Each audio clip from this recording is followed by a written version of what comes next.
So I am making some healthy chocolate truffles that I'm going to teach to a class, and we're also going to enjoy for Christmas. I am using a recipe from my friend Jenny at Active Eat. Now Jenny is a nutritionist and a yoga teacher, and I have in my class that I do for Pioneer projects. I have somebody who's diabetic, so we decided we wanted to make some Christmas treats, but we wanted to make some that everybody could enjoy. So I knew that Jenny had some great healthy truffle recipes, so I am adapting one of her recipes.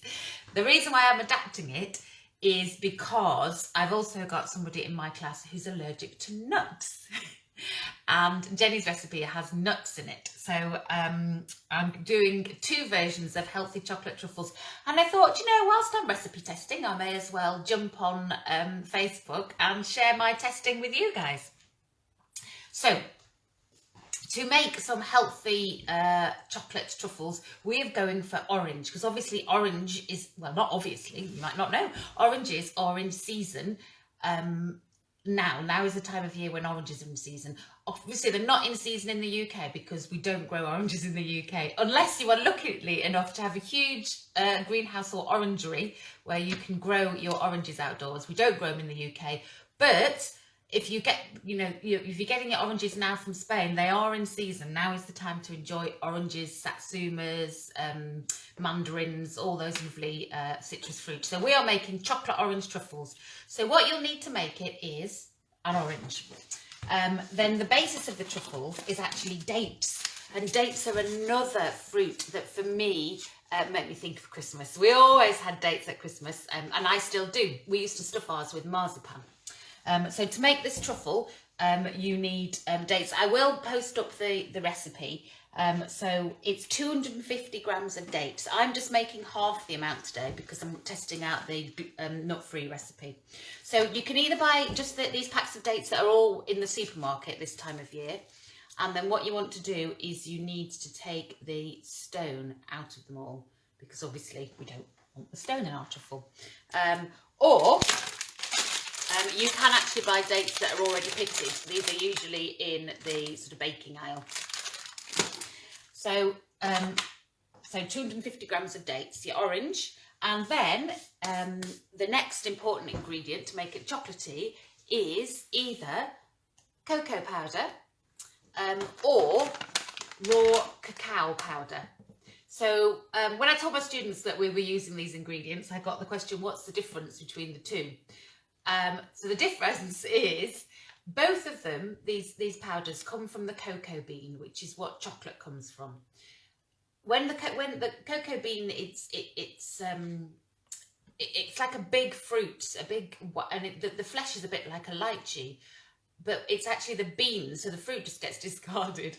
It's the beans where we get the chocolate from, and the beans are harvested.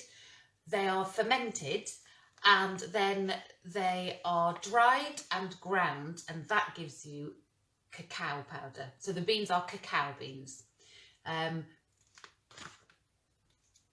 that's known as raw because it's had no heat treatment. But to make cocoa and chocolate, the beans are roasted, and it just gives them a slightly different flavour.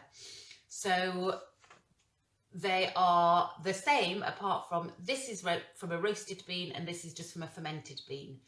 This means that your cacao powder, all the lovely antioxidants and mineral properties that are in a dark chocolate, and I will get Jenny to share with us what's in dark chocolate because it's super good for you. They're much more present in the raw cacao because it's not been heat treated. But either will do. This is a lot easier to get hold of and a lot cheaper than it had when I first bought it. They now do it in the supermarket, and I get mine from Aldi. But cocoa powder is fine. Drinking chocolate is not fine because that's full of sugar and milk and other things. So you do want proper cocoa. And then if you are making the nut version, you need 50 grams of ground almonds. If you are not making the nut version, Oh, sorry, so 50 grams of ground almonds. Yeah, and if you are like me, having a go at making a nut-free one, instead we are using oats. So we've got 100 grams of oats there and a tablespoon of coconut oil, because obviously there's a lot of oil in nuts and we need the oil to help us. We're going to be making a paste out of all these ingredients and rolling them into balls. So we need to replace that oil that we would have got from the almonds. So I'm using coconut oil because the flavour is nice to go to, you know, to match with the chocolate. And coconut oil, it's solid at room temperature. I don't know if you can see very well, the light's not, there we go. It's solid at room temperature, like butter. And then I've just melted it to, and popped it in the microwave for, 30 seconds for it to melt, like I would if I was melting butter. Okay, and then the other special ingredient is chia seeds. So chia seeds are another what we call, known as a superfood. So these little tiny seeds, and these are super good for you. They are, as well as having protein in them, so that having protein helps fill you up. They have a good source of omega-3, so these are really super, and again, cheap, much cheaper than they used to be, and you can easily get them from the supermarket. If you don't really want to use, you're not going to use them again, you don't want to buy some chia seeds, you can just use some chopped nuts. I've just chopped up a few, a sort of assortment of nuts here. Just looked what I had in my tin, or you could put some, you could use sunflower seeds or pumpkin seeds, but chop them up a bit because you want them to be nice and fine like the chia seeds. Right, so let's get going. What you'll need to make this is, for starters, you'll need a knife and a chopping board. And then it would be great if you have a food processor, because we are wanting to make a paste out of these ingredients. Now, we could do it with a knife and a chopping board. So the dates, I've just started to chop up a bit here, and I could just keep chopping them and keep chopping them and keep chopping them. And then I could put them in a bowl and I could mash in the other ingredients. So you can still make this without a food processor. It's just easier in a food processor. So I'm using my little one today, just because it makes less noise and I'm not making a great quantity. So I've chopped my dates already. So I'm going to stick my dates into the food processor. If you've got a super powerful food processor, you probably can miss out the chopping part, because you can just whiz it all up in the food processor. But because I'm only using this little one, it's not as powerful. So I've chopped mine first. And then the next thing you want to do is you want to grate the zest from your orange. Now I have this tiny little, I don't need to weigh anything anymore. I have this tiny little zester here that I inherited from my mum. It used to be part of a bigger contraption, which was for mincing up dinners to make baby food. But for me, there we go. It's just gets the perfect, and the zest comes off really easily. But any grater, so if your grater looks like this, then the zesting bit is the finest, the side with the finest holes. So we're just going to zest this orange. Now I'm doing it into a little bowl because I actually only want half the zest, because I'm just making half the amount of the truffles, because I'm going to make the nut-free version today. That's the one that I'm testing, so we'll see. We'll see how it comes out. So when you're zesting an orange, keep turning your orange, because you only want the very outer skin, the outer orange skin. You don't want to go down as deep as the white pith, because that's quite bitter. There we go. And you must always zest your orange first, because once you've cut it in half, it's nigh on impossible to zest then. It's just too messy. So make sure that you go into your grater because a lot of the zest will be stuck inside the holes. There we go. So I'm going to put half of the, oh, I've disappeared in half of that zest into the bowl of my food processor. There we go, just making sure you can see. So in goes my orange zest. And then I want to put in the orange juice. So I'm cutting my orange in half. Oh, and here comes the other piece of equipment I forgot to tell you about. A lemon squeezer.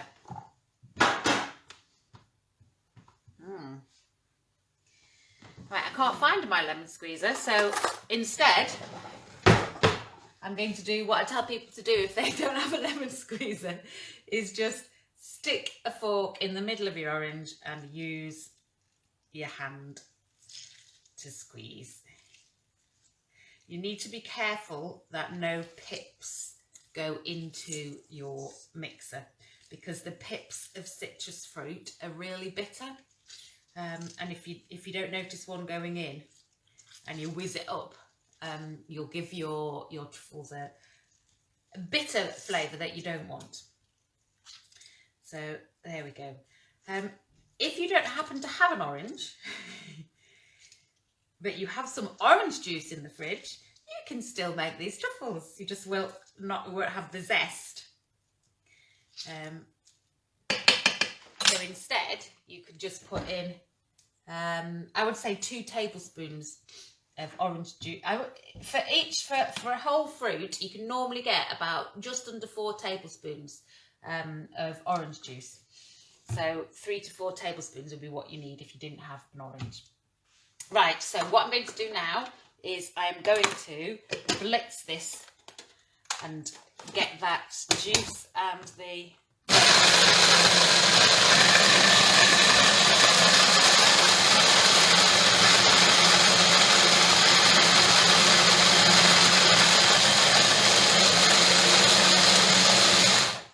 okay.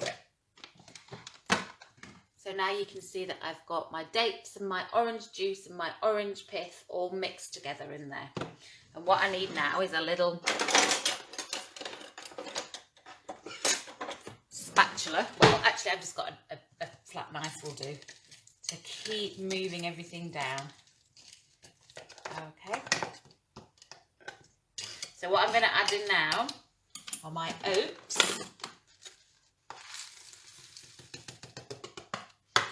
And my coconut oil. So a tablespoon. I'm doing half a tablespoon because I'm doing half as much of coconut oil. If you didn't have coconut oil, I would say try it with some extra virgin olive oil. Because that flavour will go quite nicely with the sort of, especially if it's Spanish olive oil, with the flavour of the orange.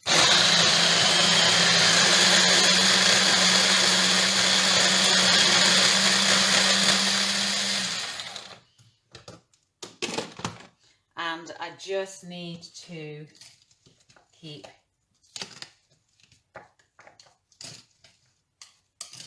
so at this point. So these will look less like a truffle than if we'd used the ground almonds. If we use the ground almonds, it really looks, and I will make the ground almond ones to show you, but not in this video. It really looks like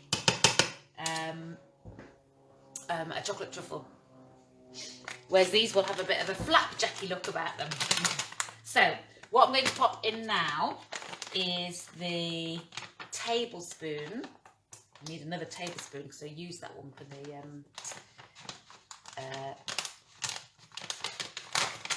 oil, so it's all full of oil. Let me just grab another tablespoon.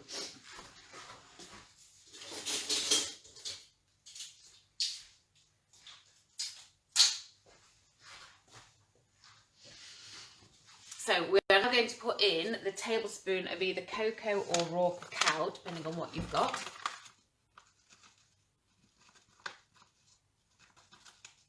I must remember I'm putting in half There it goes. And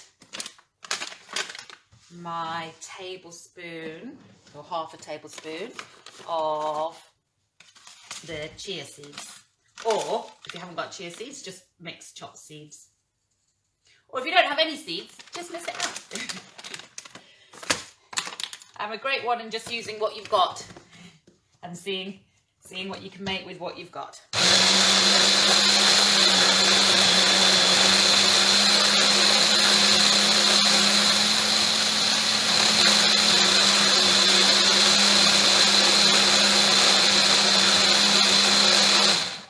So we now have, oh, that looks good, a paste in here. Oops, sorry, you can't see. We've got quite a thick paste. That's lovely. And the oats have broken down quite nicely. And the stickiness is coming from the dates.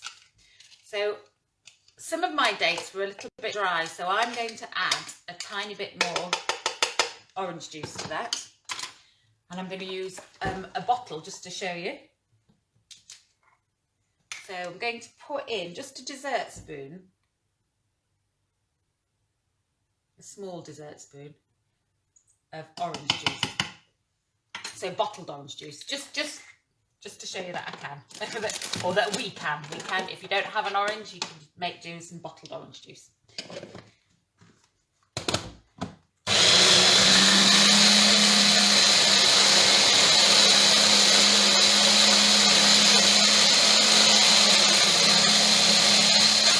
It's a bit hard to talk to you over the over the food processor. So this is now the right consistency. So what I'm going to do now is just roll them into the size of truffle that I want. And we can try and be all bake-off about it and make sure that they're equal sizes. So once you've done this, you can then leave them to dry. And then you can coat them in whatever coating you would like. So the sorts of coatings we can do would be, you can coat them, dust them in some of the cocoa powder or raw cacao, depending on which you've used. If you are a coconut fan and you have some desiccated coconut in your cupboards, then you could cover them in desiccated coconut. If you were doing the nut version, which obviously we're not in this, then they're really nice coated in chopped nuts. And if you're feeling indulgent and you have a bar of chocolate in your cupboard, I always have a bar of chocolate in my cupboard. Dark chocolate. I always have a bar of dark chocolate in my cupboard.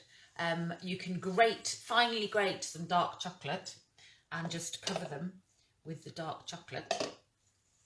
So making them about this size, you can see my filthy hands now, we're going to end up with 2, 4, 6, 8, 10. We're actually going to end up with, we're going to end up with 11.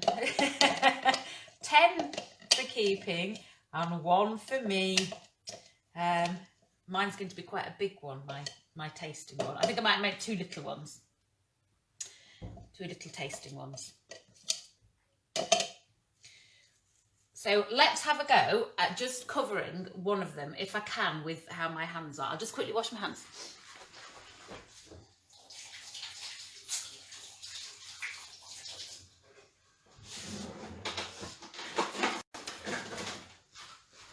So it would be easier to leave them to dry, but we haven't got that luxury of time when we're doing things online. So what I'm going to do is I'm just going to show you how I would coat a single one of them.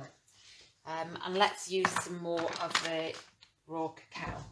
So use a plate, or I'm going to use a tub. Just have some of your, that's a little bit lumpy, so I might use my cocoa instead. I would just have sieved it if I wasn't trying to do this live. That's the problem with live. If you've forgotten anything, you just have to do without it. So I'll use a bit of cocoa just because it's finer, and actually it's a darker colour, so I think that's going to look nicer. And so then I've just got one, say on my plate or in my little tub here, and I'm just shaking it around.